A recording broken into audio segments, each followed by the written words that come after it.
years. When I became chair, I promised to restore the Judiciary Committee's traditional oversight role, including annual oversight hearings for key agencies within our jurisdiction. We've already held the committee's first Department of Justice oversight hearing since 2017, October, and its first Department of Homeland Security oversight hearing since January 2018. There's more to come. Director Wray, when you appeared before the committee last March, just 2 months after the January 6th attack on our Capitol, you told us that domestic terrorism was, quote, metastasizing around the country for a long time now, and it's not going away anytime soon.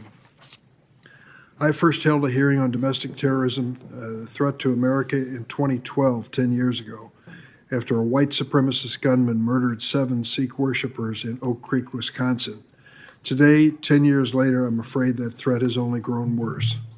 In the decades since Oak Creek, violent white supremacists have slaughtered innocent Americans in a series of sickening attacks.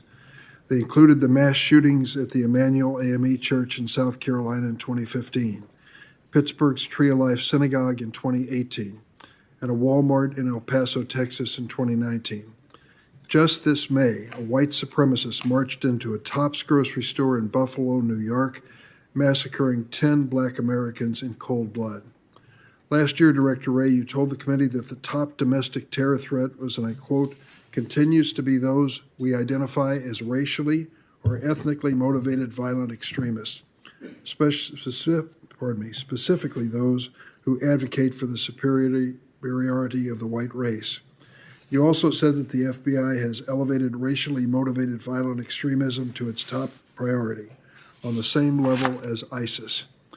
I look forward to hearing from you about what steps the FBI is taking to protect our communities from this threat.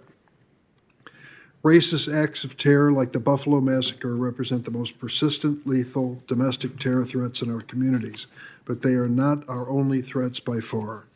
So-called militia violent extremists, or MVEs, and other anti-government extremists pose a growing threat to law enforcement and government officials, and as we saw here on January 6th, to our democratic institutions themselves. This is part of the growing trend of politically motivated threats and violence that should alarm every member of this committee. Every one of us should join in condemning the use of violence or threats of violence to advance any political goals, no matter the ideology. But over the past 2 years, our nation's public servants have faced a wave of violence and violent threats. Just yesterday in this room, the committee heard from election officials, Democrats and Republicans, who are receiving death threats because of their work during the 2020 election.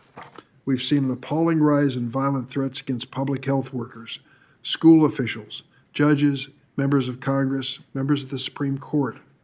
And we've seen unacceptable, in some cases deadly, violence toward law enforcement officers who put their lives on the line to protect us. The dual threats of domestic terrorism and hate crimes are heightened by easy access to firearms in America, especially deadly assault weapons.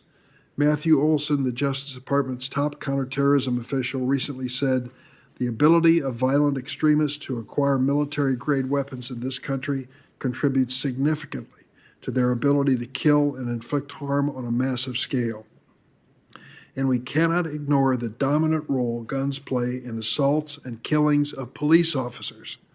Our nation is awash in guns. Estimates are 400 million firearms in this nation, from straw purchase handguns to assault weapons that can pierce the Kevlar vest that are supposed to protect our men and women in uniform.